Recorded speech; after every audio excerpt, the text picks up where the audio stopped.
Okay, ready, Freddie. All right. So what we have is our local market squid. And this squid is siphon side up. Here is the muscular siphon, right here. Okay. Fins. Remember, this is an open ocean organism, so it's jetting through the blue water. It has to have some way to adjust its trim. The muscular body can lock down so that when it fills up with water and it locks this down into two cartilaginous spots on either side of the body, it can force the jet of water through that siphon, hence the jet propulsion for quick escape. It has 8 arms, heavily tentacled. Now on the giant squid, those suckers on the tentacles will even have teeth, and that's why you see scars on the sperm whales that feed on the giant squid.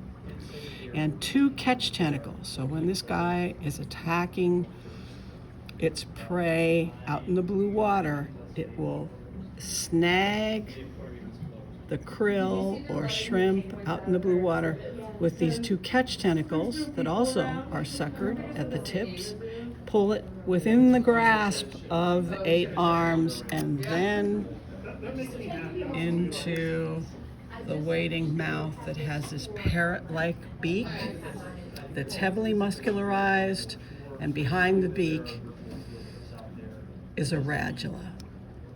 Same structure that you saw on the gastropods, the snails, the gastropod mollusks. Okay, so that's the external morphology. Big eyes on either side of the body. We're gonna cut in and we'll see what we have, a male or female. Sexes are separate. They have to come, this species has to come in shallow for mating. And what we have is a female. I'm going to pin this open. Here you can see one of those little cartilaginous structures. This paired white structure here is the nidamental gland. That's no, how is it spelled? No. I lost it. Nidamental gland, Nidamental, and this is what the females use to encapsulate the embryos once they're fertilized. Okay. And then these delicate structures on either side hanging within this mantle cavity are the ctenidia, or gills. At the base of the gills there's a heart at the base of each one. Here are the unfertilized eggs.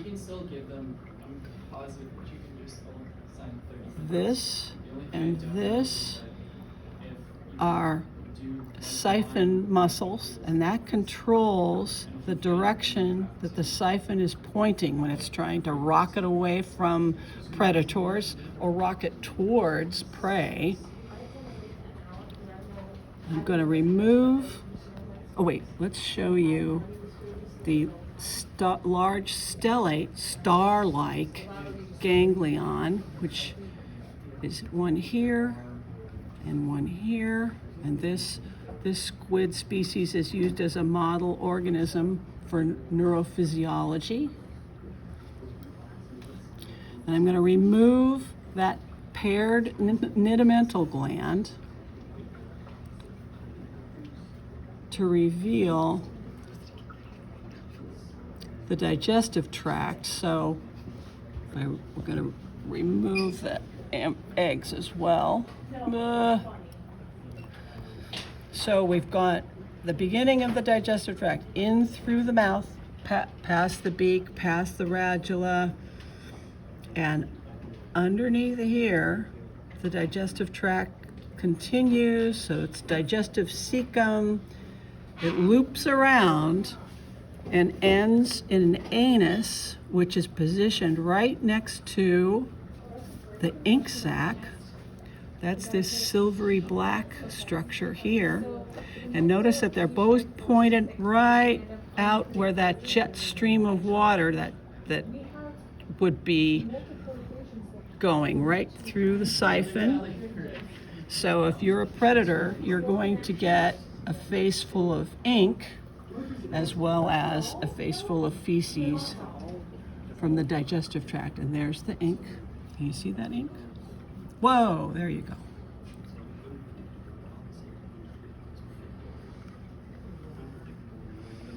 Now, can you see it? All right. Now, let's look more closely.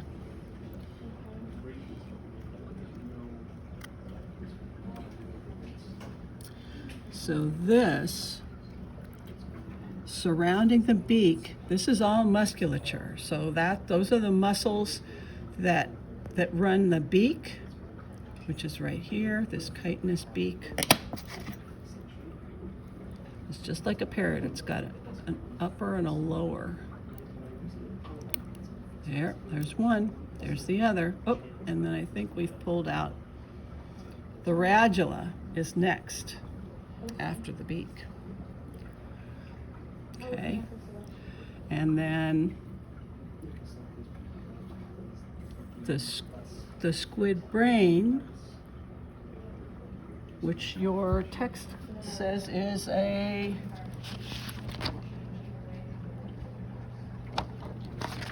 concentration of ganglia, right? There isn't. Nope. Yeah, fusion of ganglia, that's the word I was looking for. And that's right between the eyes. So that's the brain there. And then the eyes themselves have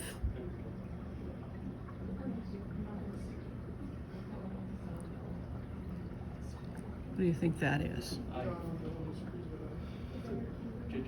It's a lens. So the cephalopod eye is often used as an example of convergent evolution. If you look at the cross-section of a cephalopod eye, the design is very much like the vertebrate eye, just this basic design. So that is actually the lens from the squid eye. Now we're gonna compare the male versus female. Let me just switch this out to, oh, what did I just do? Here we go. All right. So what we saw before was a female. Here's another female that hasn't been totally destroyed. This is a male. So you don't see a paired nidamental gland. What you're seeing is this is all sperm. Oops, get the gill out of the way. This is sperm that I'm pushing out of the penis right there. Once again, that's the ink sac. And the end of the digestive tract, the rectum is there too. It's transparent, so get this out of the way. And then more developing sperm here, and then that digestive cecum, once again, is below the digestive tract. And then on the other side of the squid, it needs something rigid. If you're a kayaker, you know you can't have a floppy kayak. You have to have something. If you're a rocket going into outer space, you've got to have something rigid to maintain your direction. And that's its vestige of the molluscan shell. All right. That's all that's left. do you think? Did we answer all the questions? We saw the siphon. We saw the brain. We know there's a radula. Would you be able to focus in on the radula that we have on the slide? Yeah. Through the microscope? All right. So we're going to take a close-up look at the radula that's been pulled out of one of those squid. This might get a little dizzy, guys. Bear with me.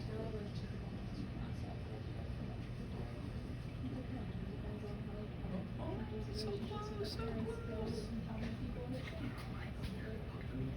Oh. Chris can hook it up to the real TV camera. Is